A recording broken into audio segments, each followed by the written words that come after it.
Welcome everyone. Morning news session में आपका स्वागत है। मैं विपिन शर्मा आज लेकर हाजिर हूँ विभिन्न समाचार पत्रों में छाई हुई मुख्य खबरें।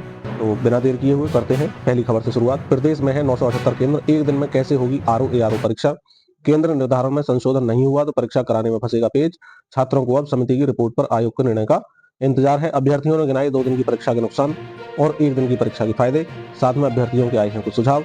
उत्तर प्रदेश लोक सेवा आयोग यूपीपीएससी को प्रदेश के सभी 75 जनपदों में एक दिन की पीसीएस प्रारंभिक परीक्षा कराने के लिए अधिकतम 978 केंद्र ही मिल सके हैं। समीक्षा अधिकारी आरओ, सहायक समीक्षा अधिकारी एआरओ प्रारंभिक परीक्षा 2023 के लिए इसमें 2.5 गुना अधिक केंद्रों की जरूरत पड़ेगी। ऐसे में सवाल है आयोग एक दिन में यह परीक्षा कैसे कराएगा। देखते हैं आयोग का क्या आगे निर्णय निकल के आता है। टीजीटी 2023 नियुक्ति पत्र की मांग को लेकर चयनित पहुंचे कोर्ट। नियुक्ति पत्र जारी करने की मांग को लेकर टीजीटी 2013 के चयनित अभ्यर्थियों ने हाईकोर्ट का दरवाजा खटखटाया। कोर्ट ने उनकी याचिका पर उत्तर प्रदेश शिक्षा सेवा चयन आयोग से जवाबी हलफनामा तलब किया। साथ ही मामले को राजीव कुमार व अन्य की लंबित याचिका सहित 6 हफ्ते बाद सूचीबद्ध करने का आदेश दिया है। नगर निकायों में रिक्त 1739 पदों पर जल्द होगी भर्ती। नगर विकास विभाग के स्तर पर किया जा रहा है प्रस्ताव। सरकार नगर निकायों में रिक्त पदों को भरने की तैयारी कर रही है। निकायों में विभिन्न संवर्ग के 1739 पदों पर नियुक्ति के लिए जल्दी भर्ती की प्रक्रिया शुरू कर दी जाएगी। इनमें 1100 पद सीधी भर्ती के जरिए भी भरे जाएंगे, जबकि 619 पदों को पदोन्नति से भरा जाएगा। इन पदों में अधिकारी, राजस्व, अभियंत्रण, लिपिक, लेखा, ऑडिट, उद्यान, स्वास्थ्य, पशु कल्याण संवर्ग के अधिकारी और कर्मचारी भी शामिल हैं। सीधी भर्ती वाले पदों के लिए जल्द ही अभियाचन उत्तर प्रदेश लोक सेवा आयोग और राज्य अधीनस्थ सेवा चयन आयोग को भेजने की तैयारी है। आगे अगली खबर है सख्ती, बैंकों के फोन 6 अंकों वाले नंबर से आएंगे। साइबर अपराध को रोकने की तैयारी है। दूसरे फोन कॉल की पहचान से हो जाएगी आसानी। रिजर्व बैंक ने बैंक फ्रॉड से बचने के लिए कुछ सावधानियों पर जोर भी दिया। फिशिंग यानी धोखेबाज, भ्रामक ईमेल इत्यादि, क्यूआर कोड धोखाधड़ी, विशिंग, वॉइस फिशिंग कहते हैं इसे, सोशल इंजीनियरिंग, पुरस्कार इत्यादि के नाम पर फोन या मैसेज से बचने पर जोर दिया है। फोन उपयोग में ना हो तो उसे लॉक करके सुरक्षित रखने, फोन का सॉफ्टवेयर अपडेट रखना, पिन या पासवर्ड किसी को भी बताने से बचना, जटिल पासवर्ड बनाने और फोन पर केवल वास्तविक ऐप से ही डाउनलोड करने की सलाह दी है। उसके बाद में करें शिकायत। मालूम होगी साइबर अपराध के शिकार होने पर तत्काल हेल्पलाइन नंबर 1930 पर शिकायत दर्ज करानी चाहिए। राष्ट्रीय साइबर अपराधी रिपोर्टिंग पोर्टल पर शिकायत करने और संबंधित बैंक को बताने से शीघ्र सहायता मिलती है और ग्राहकों के पैसे वापस मिलने के चांस ज्यादा हो जाते हैं। बिहार सहित देश भर में बैंकों से कॉल या संदेश 6 अंकों वाले नंबर से ही आएंगे। भारतीय रिजर्व बैंक लेकर ग्राहकों को साइबर धोखाधड़ी से बचाने के लिए नई पहल कर रहा है। वर्तमान में भारतीय state bank, Punjab national bank सहित विभिन्न बैंकों के अपने अपने नंबर हैं जिनसे ग्राहकों को फोन कॉल या मैसेज भेजे जाते हैं। तो अच्छी पहल है ये साइबर अपराध से बचने के लिए। 11 दिन में 1,20,000 शिक्षकों ने दिए आवेदन। खबर क्या है? बिहार पटना से 22 नवंबर आखिरी तिथि निर्धारित है। शेष 5 दिनों में तेजी आने की उम्मीद है। तबादले की रिपोर्ट है ये। राज्य भर के करीब 1,20,000 शिक्षकों ने अब तक तबादले के लिए आवेदन किया है। 7 नवंबर से आवेदन किए जा रहे हैं। आवेदन की आखिरी तिथि 22 नवंबर तय की गई है। इस तरह अब 5 दिनों का शेष समय है। शिक्षा विभाग की अंतिम 5 दिनों में आवेदन में तेजी आने की उम्मीद है। गौरव के ई शिक्षा कोष पोर्टल पर शिक्षकों से आवेदन मांगे गए हैं। खाली सीटें नहीं बेच पाएंगे अब TTE. Lucknow Mail, Pushpak, AC Express, Tejas में अधिकारी रखेंगे नजर। कोहरे से कैंसिल हो सकती है 89 ट्रेनें। ट्रेनों में सफर के दौरान अब टीटीई खाली सीटें नहीं बेच पाएंगे क्योंकि उन पर टिकट निरीक्षक नजर रखेंगे। अगर पैसे लेकर किसी को सीट तो सख्त कार्रवाई की जाएगी। लखनऊ से गुजरने वाली लखनऊ मेल, शताब्दी, पुष्पक, एसी एक्सप्रेस, तेजस ट्रेनों में खुद मुख्यालय से लेकर मंडल वाणिज्य की टीम गोपनीय अभियान चलाएंगी और अधिकारी ट्रेन में यात्रियों से पूछताछ कर फीडबैक की भी रिपोर्ट मुख्यालय को देंगे। आगे खबर है डेनमार्क की विक्टोरिया चुनी गई मिस यूनिवर्स। अंतर्राष्ट्रीय सौंदर्य प्रतियोगिता में डेनमार्क की यह पहली जीत है। भारत का प्रतिनिधित्व करने वाली रिया सिंघा शीर्ष 30 में शामिल हुई।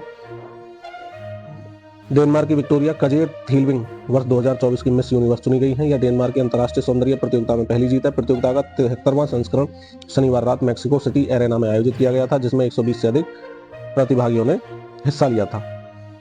आखिरी स्नान पर्व के बाद होंगी यूपी बोर्ड की परीक्षाएं। यूपी बोर्ड ने विश्व के सबसे बड़े सांस्कृतिक समागम के मद्देनजर फरवरी के अंत व मार्च के प्रथम सप्ताह से परीक्षा कराने का शासन को भेजा है प्रस्ताव। 26 फरवरी को है महाकुंभ का आखिरी स्नान पर्व, महाशिवरात्रि। उत्तर प्रदेश माध्यमिक शिक्षा परिषद की हाई स्कूल और इंटरमीडिएट की परीक्षाएं इस बार महाकुंभ की वजह से महाशिवरात्रि के आखिरी स्नान पर्व के बाद कराने का प्रस्ताव शासन को भेजा गया है। यूपी बोर्ड प्रशासन के एक बड़े अफसर ने नाम न छापने के आग्रह पर इसकी पुष्टि की है। हाइपरसोनिक मिसाइल का सफल परीक्षण चुनिंदा देशों के समूह में शामिल हुआ भारत। बहुत ही अच्छा अचीवमेंट है भारत के लिए। 1500 किलोमीटर की मारक क्षमता है इसकी। 6200 किलोमीटर प्रति घंटा की रफ्तार ध्वनि की गति से भी 5 गुना अधिक तेज है, लॉन्च करने के बाद भी बदल सकते हैं लक्ष्य, इसे रडार नहीं कर सकते हैं ट्रैक। भारत ने लंबी दूरी की पहली हाइपरसोनिक मिसाइल का परीक्षण करके बड़ी सैन्य उपलब्धि हासिल कर ली है। यह हाइपरसोनिक मिसाइल ध्वनि की रफ्तार से भी 5 गुना तेजी से उड़ान भर सकती है। रक्षा अनुसंधान और विकास संगठन DRDO की ओर से विकसित इस मिसाइल के सफल परीक्षण के साथ ही भारत, रूस और चीन जैसे देशों के समूह में शामिल हो गया है। एक और अच्छी खबर है, बेटियों की जीत का सिलसिला जारी, जापान को हराया। एशियाई चैंपियंस ट्रॉफी चल रही है, 3-0 से जीता मैच। लीग चरण में शीर्ष पर रहा भारत। जापान के खिलाफ गोल करने के बाद जश्न मनाती हुई भारतीय खिलाड़ी।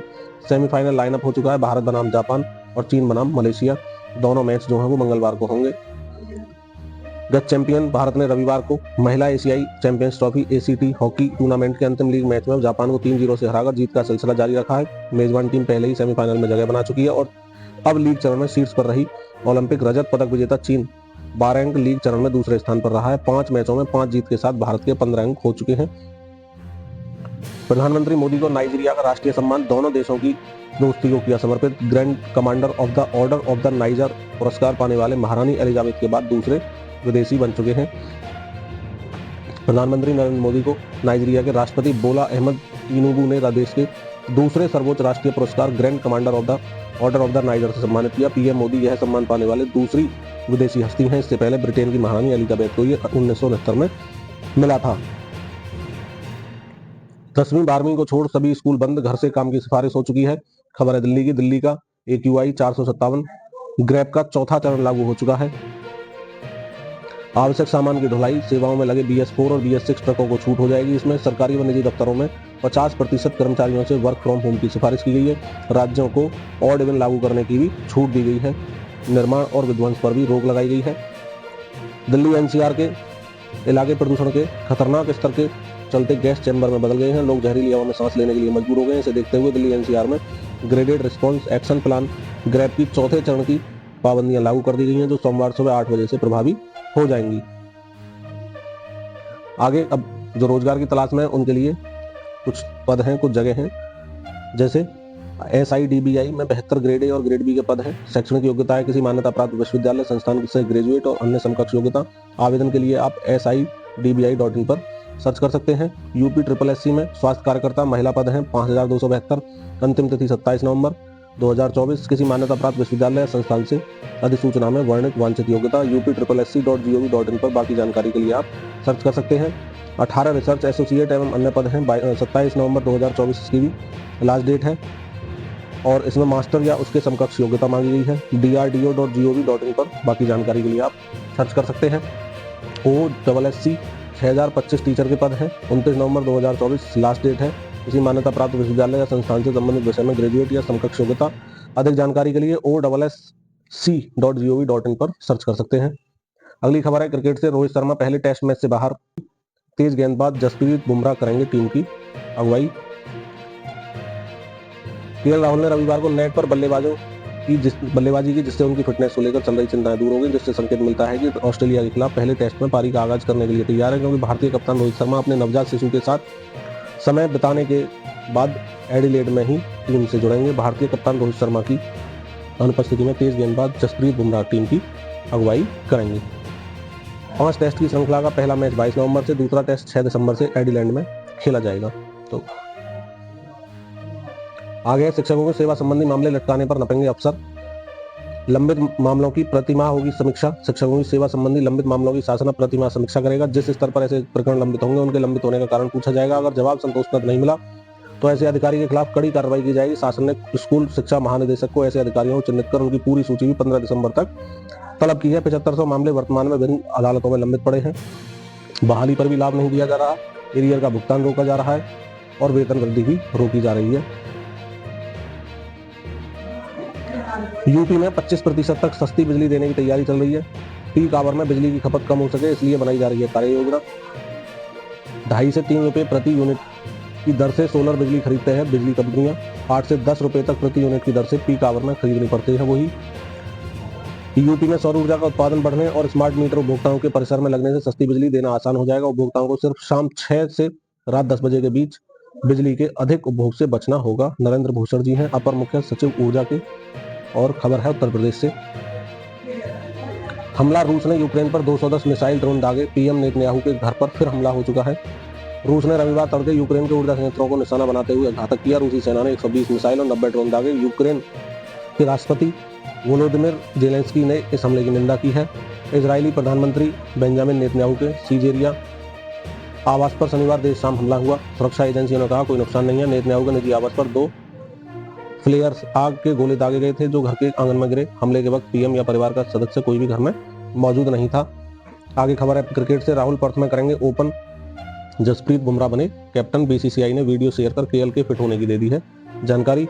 इसी के साथ आज का न्यूज सेशन यहीं समाप्त होता है। मैं विपिन शर्मा लेता हूँ आपसे विदा। मिलते हैं नई मॉर्निंग में नई खबरों के साथ। जय हिंद, जय भारत, वंदे मातरम। और हाँ, अगर आपने अभी तक चैनल को सब्सक्राइब नहीं किया तो कर लेंगे, जिससे कि आगे आपके पास में प्रतिदिन रोजाना ये खबरें मिलती रहें, जिससे कि आप अपडेट होते रहें। जय हिंद, जय भारत, वंदे मातरम।